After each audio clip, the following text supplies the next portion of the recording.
राज ठाकरे मातोश्रीवर दाखल. महापालिका निवडणुकांसंदर्भात ठाकरे बंधूंमध्ये महत्त्वाची चर्चा.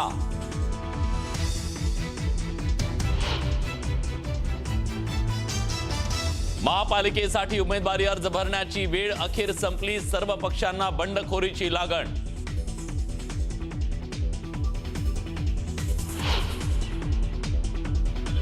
नागपुरात राष्ट्रवादी काँग्रेसमध्ये राडा. राष्ट्रवादी अजित पवार पक्षाच्या कार्यालयात नाराज पदाधिकाऱ्यांकडून तोडफोड. तिकीट न मिळाल्यानं रागाच्या भरात थेट पक्ष कार्यालयातला टीव्ही आणि काच फोडली. खळखटाक.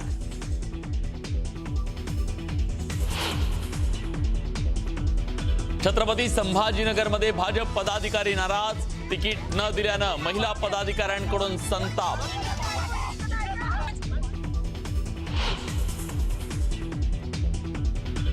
नवी मुंबई, संभाजीनगर, जालना आणि पिंपरी चिंचवडमध्ये शिवसेना भाजपची युती तुटली. जागा वाटपाची बोलणी फिसकटल्यानं स्वबळावर लढा.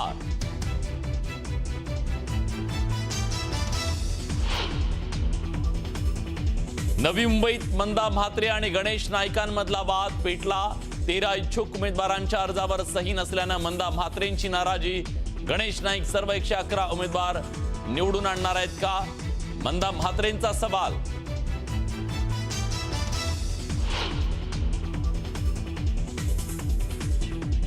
आरपीआयच्या नेत्यांनी फाडले भाजपचे बॅनर. युती न झाल्यानं कार्यकर्ते संतप्त.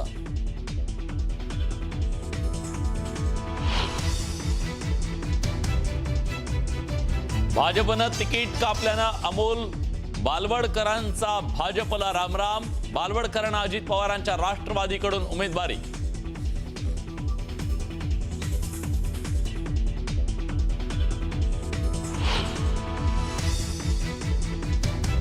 अजित पवारांच्या राष्ट्रवादीकडून अंदेकरांच्या घरात उमेदवारी. लक्ष्मी अंदेकर आणि सोनाली अंदेकर यांना अजित पवारांच्या पक्षाकडून देण्यात आला एबी फॉर्म.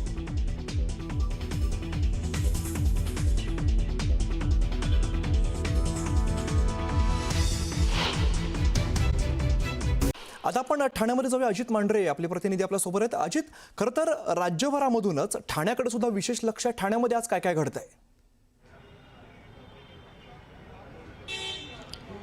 ठाण्याकडे राज्यभराचं लक्ष होतं आणि ते राहणार आहे. कारण का हे ठाणं असं आहे की या ठाण्यामध्ये वेगवेगळ्या युती झालेल्या आहेत, आघाड्या झालेल्या आहेत. मग त्या स्थानिक पातळीवरच्या असतील किंवा नव्यानं तयार झालेल्या आघाड्या आहेत. मी थोडक्यात सांगतो कसं आहे. सर्वात पहिले जागा सांगतो की ते शिवसेना जी आहे त्यांना 87 जागा आहेत, भाजपला 40 जागा आहेत आणि याच शिवसेना भाजप युतीनं एक नवीन आघाडी काढली, ते म्हणजे मुंब्रा विकास आघाडी. या आघाडीला 4 जागा त्यांनी दिलेल्या आहेत.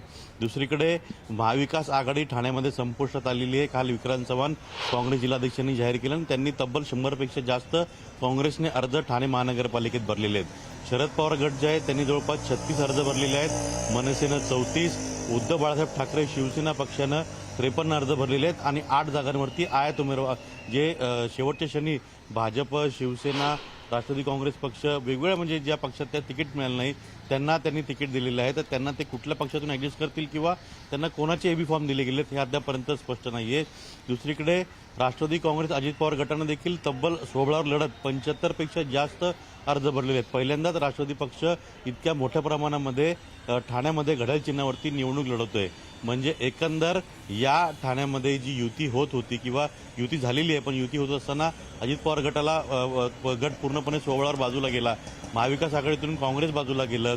त्याच पद्धतीनं नवीन मुंब्रा विकास आघाडी झाली. तर वेगवेगळ्या आघाड्या इथे झालेल्या आहेत आणि जर युतीची चर्चा शेवटच्या दिवसापर्यंत चालू होती, शेवटच्या क्षणापर्यंत चालू होती आणि जेव्हा एबी फॉर्म भरण्याची वेळ संपली त्यानंतर युती जी आहे ती जाहीर केली गेली आणि हा फॉर्म्युला जो आहे तो स्पष्ट करण्यात आला. मुळात हे सर्व ठरलं होतं, पण बंडखोरी टाळण्याकरता युतीनं सगळं केलं होतं. महाविकास आघाडीने देखील हेच केलं होतं. पण काँग्रेसमध्ये मारामारी झाली रात्री. त्यानंतर शिवसेनेचे अनेक जण नाराज झाले. त्यांनी नाराजी व्यक्त केली आनंद मठाच्या बाहेर. भाजपमध्ये 2 ते 3 जे कार्यकर्ते त्यांनी नाराजी व्यक्त केली. एका महिलेनंतर थेट ज्या ठिकाणी आमदार खासदार बसले होते त्या ठिकाणी जाऊन तिनं दरवाजा जोरजोरात तिथे हात मारला आणि मी तुम्हाला जाऊन देणार नाही, म्हणजे कुठेतरी त्यांना एक प्रकारे कोंडून ठेवलं असं चित्र तिकडे निर्माण झालं होतं. हे सगळे राडे झाले.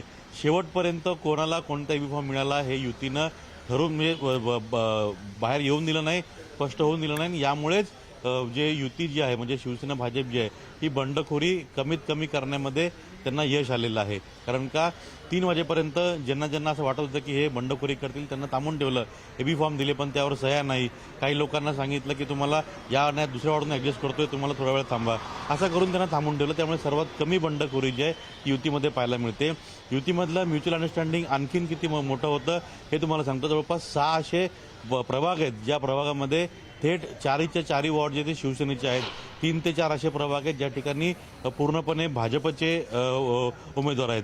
म्हणजे जे सीट शेअरिंग ठरली होती की प्रत्येक प्रभागामध्ये 2-2 उमेदवार म्हणजे 2 भाजपचे 2 शिवसेनेचे. पण तसं न करता कुठे कोणाचं प्राबल्य आहे, एकही सीट पडू नये, एकही आकडा कमी होऊ नये, एकही नगरसेवक जो आहे तो आपला मागे राहू नये किंवा एकही उमेदवार आपला पडू नये याकरता जवळपास 31 प्रभाग जे आहेत त्यापैकी 15 ते 20 प्रभागांमध्ये पूर्णपणे भाजप आणि पूर्णपणे शिवसेना अशा पद्धतीनं कॅन्डिडेट उभे करण्यात आलेले आहेत.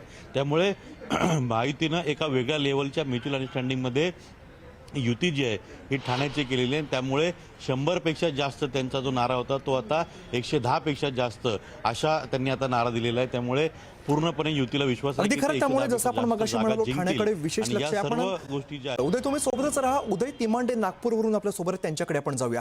उदय, आपण एकंदरीत बघितलं राज्यभरात सगळीकडेच झुंबड उडालेली आपण बघितली. नागपूरमध्ये काय परिस्थिती होती?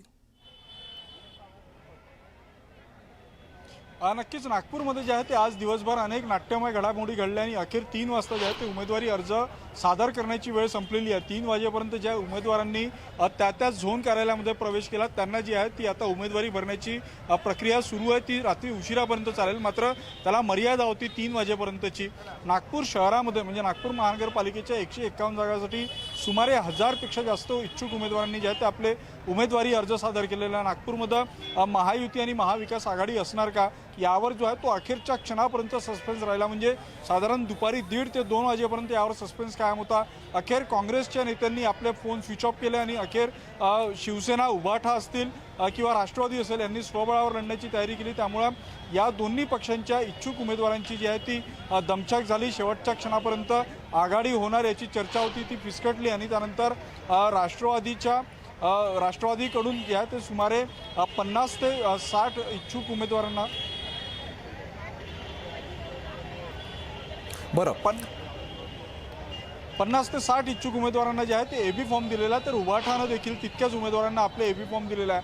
महायुतीची चर्चा जी आहे ती नागपूरमध्ये फिसकटली होती, कारण अजित पवार गट राष्ट्रवादी हा स्वबळावर लढणार होता. त्यांनी देखील 94 लोकांना जे आहे ते आपली उमेदवारी दिलेली आहे. तर नागपूरमध्ये भाजप आणि शिवसेनेची आघाडी युती झालेली आहे. शिवसेनेच्या पारड्यामध्ये 8 जागा आलेल्या, तर 143 जागांवर जे आहे ते भाजप ही निवडणूक लढत आहे. गेली 3 टर्म इथं भाजपची सत्ता आहे, त्यामुळे भाजपला आपली सत्ता कायम राखण्याचं आव्हान होतं. गेल्यावेळी 108 नगरसेवक होते, यंदा 120 जागांचं त्यांना लक्ष ठेवलं होतं. त्यामुळं भाजपचा हा प्रयत्न होता की जास्तीत जास्त जागा आपल्या पारड्यात पाडून घ्यायचा आणि त्या प्रयत्नामध्ये जे आहे ते भाजप यशस्वी ठरलेला आहे. दुसऱ्या बाजूनं काँग्रेस महाविकास आघाडीमध्ये नागपुरातला मोठा भावाच्या भूमिकेत आहे. त्यामुळे काँग्रेस देखील आता 151 जागांवर निवडणुका लढणार हे निश्चित झालेलं आहे. महाविकास आघाडीचा पोळा सकाळी फुटला आणि महायुतीमध्ये जे आहे ते युतीमधले 2 पक्ष भाजप आणि सेना सोबत आहेत. आता ही सगळी उमेदवारी अर्ज भरण्याची प्रक्रिया शेवटच्या टप्प्यामध्ये आज संध्याकाळी जे लोक आहात त्यांची उमेदवारी भरली जाईल आणि खऱ्या अर्थानं जे आहे ते आता 3 तारखेनंतर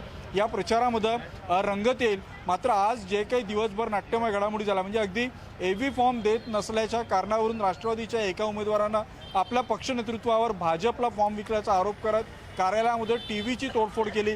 काही ठिकाणी आपण काल पाहिलं होतं की नितीन गडकरी यांच्या घराबाहेर देखील जे नाराज भाजपचे कार्यकर्ते होते त्यांनी नारेबाजी केली होती. चंद्रशेखर बावनकुळे यांची गाडी जी आहे ती अडवून ठेवली होती. गेल्या 9 वर्षानंतर ही निवडणूक होतं, त्यामुळं सर्वच इच्छुक उमेदवारांना असं वाटत होतं की त्यांना उमेदवारी मिळायला पाहिजे.